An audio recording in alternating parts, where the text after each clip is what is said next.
Governor Walz, you said you were in Hong Kong during the deadly Tiananmen Square protests in the spring of 1989. But Minnesota Public Radio and other media outlets are reporting that you actually didn't travel to Asia until August of that year. Can you explain that discrepancy? Yeah.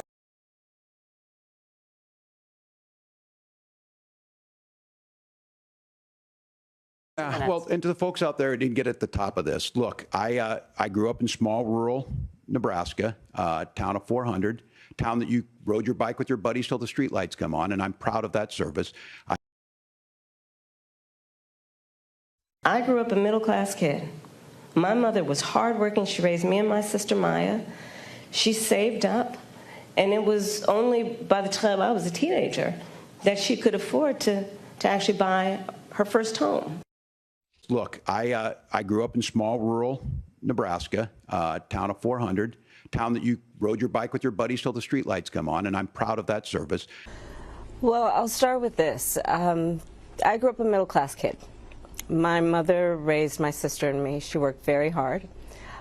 She was able to finally save up enough money to buy our first house when I was a teenager. Look, I grew up in small rural Nebraska, town of 400, town that you rode your bike with your buddies till the streetlights come on, and I'm proud of that service. I grew up a middle-class kid raised by a hardworking mother who worked and saved and was able to buy our first home when I was a teenager. So I was raised as a middle-class kid. I joined the National Guard at 17, worked on family farms, and then I used the GI Bill to become a teacher, passionate about it, a young teacher. My first year out, I got the opportunity in the summer of '89 to travel to China. 35 years ago, be able to do that. I came back home and then started a program to take young people there. We would take basketball teams, we would take baseball teams, we would take dancers, and we would go back and forth to China. The issue for that was to try and learn. Now look, my community knows who I am. They saw where I was at. Look, I will be the first to tell you, I have poured my heart into my community. I've tried to do the best I can, but I've not been perfect, and I'm a knucklehead at times. Bingo. But it's always been about that. Those same people elected me to Congress for 12 years. Some people are really fucking stupid. And in Congress, I was one of the most bipartisan people, working on things like farm bills that we got done, working on veterans benefits. And then the people of Minnesota were able to elect me to governor twice. So, are you crazy or just plain stupid?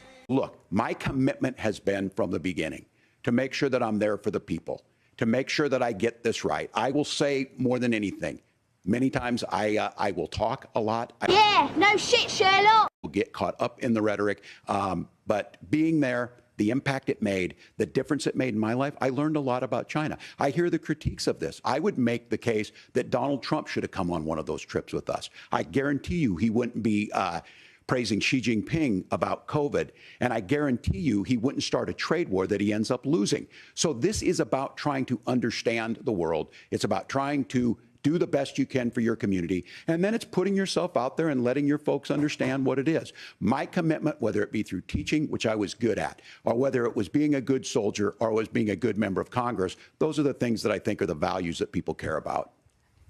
Governor, just to follow up on that, the question was, can you explain the discrepancy? All I said on this was I got there that summer and misspoke on this, so I will just, that's what I've said. So I was in Hong Kong and China during the democracy protests went in. And from that, I learned a lot of what needed to be. And Trump 2024.